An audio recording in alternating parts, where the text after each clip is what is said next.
Hello! So today we're going to be talking about orgasms and whether or not there is something wrong with you if you're not able to experience an orgasm.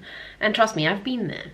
I used to be highly orgasmic, then I stopped being able to orgasm for about 7 years and have only just started regaining my ability to orgasm again. And it's all due to finding new ways to explore myself and my body and changing my thoughts of what pleasure and orgasm is.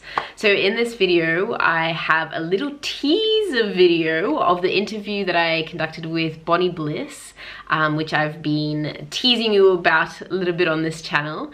And in this little clip, Bonnie talks about, you know, if you're not able to experience orgasm as a woman, what that means and what you can be focusing on instead. So this kind of information changed my life.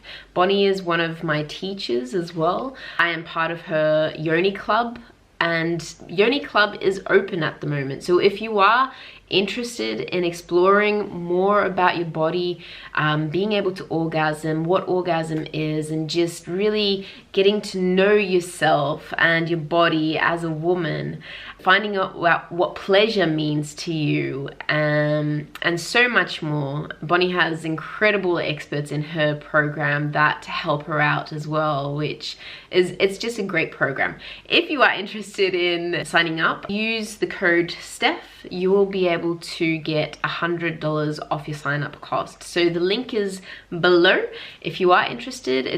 Yoni Club is only open for a very limited time, so check that out, even if you want to just learn more information about it. But if not, that's totally fine. The full interview is to come. This is just a little bit of a teaser. I do like to tease, so stay tuned for more and make sure you subscribe to this channel for more. All right, over to Bonnie.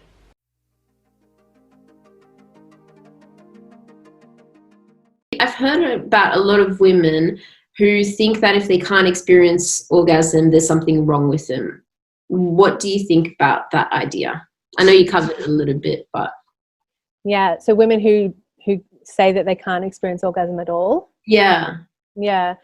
So, you know, there's a medical term for that, right? But I'm not really I don't have a medical background, and I'm not into kind of pathologizing or labeling things unless it's helpful. But, you know, my whole philosophy is that building pleasure is a skill. And there is a lot of, research out there that's saying that women can't orgasm, or 95 or 85% of women, whatever it is, can't orgasm internally. That's been super common. That's all over the internet. You see it a lot. They did a survey and they asked women how they orgasmed, and they discovered that only a certain percentage of them said that they orgasmed internally. So the conclusion of the study was that the 85 or 90% of women cannot orgasm internally.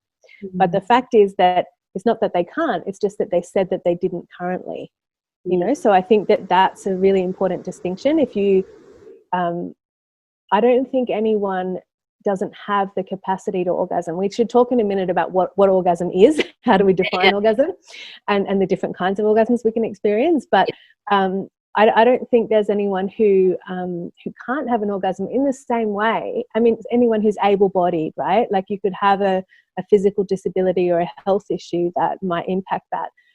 In the same way as you know, if someone has an able body and a sense of balance, then they can ride a bicycle.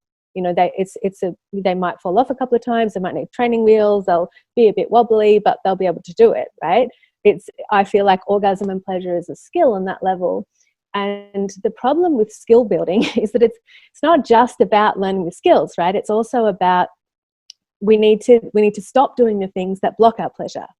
So for me, things that block my pleasure, we already spoke about, like bodily tension. Like if I'm super tense and like contracted, pleasure requires opening and expanding and relaxing, right? Like surrender and letting go on some level. So physical tension isn't, generally holding a lot of physical tension isn't going to support your orgasm. Building towards pleasure during intimacy with yourself or someone else, where you might tense your muscles intentionally for a few seconds, that's fine, right? That can help. But just having lots and lots of body tension blocks blood flow. And if there's no blood flowing to muscles, then that's going to block sensation and therefore pleasure and therefore orgasm, right? So bodily tension blocks pleasure for me. Stress blocks pleasure. I've had some patterns of anxiety over the years that definitely blocks pleasure. Busyness, being really addicted to busyness, not moving my body enough or moving my body in really linear ways that aren't really helpful. Like being very in my mind throughout the day, spending too much time on screens. So these are all things that for me block my pleasure. I think for many women it's similar. So it's not just a matter of doing the thing with the genitals that brings more pleasure, right? Like I think, you know, a lot of women come to me and they're like, well, right, what do I need to do to make it work better? You know, and it's like, okay, well, first of all, look at your whole life. You know, I'm really into this like holistic approach. Like, how's your connection with your body through your day? How do you feel about being a woman? How do you feel about this part of your body? Have you had medical procedures there where you felt invaded upon? Have you had really intense, challenging births? Have you been through, like me, have you had lots of sex when you were really drunk? Or have you been through some kind of sexual abuse or trauma? Have you used this part of your body in a way that was maybe aggressive or violent? Like I can think about, you know, my earlier kind of self-pleasure sessions, sometimes with the electric toothbrush and stuff, or other times, like I've been it's been like, right, vagina, you've got to, you know, it's like, it's almost aggressive. Like there's a violence to it where I've just been like, okay, I'm just going to make it, like, it's just like so intense. And it's this energy of like kind of taking from my body, like my body, this part of my body needs to have like pleasure violently extracted from it, you know? So all of those approaches for me personally, and for many women I work with, don't tend to be that supportive. So part of it is like, and shame, sexual shame as well. Obviously that's huge, right? So part of it is like working with those layers and you know, stripping them away or finding ways through them.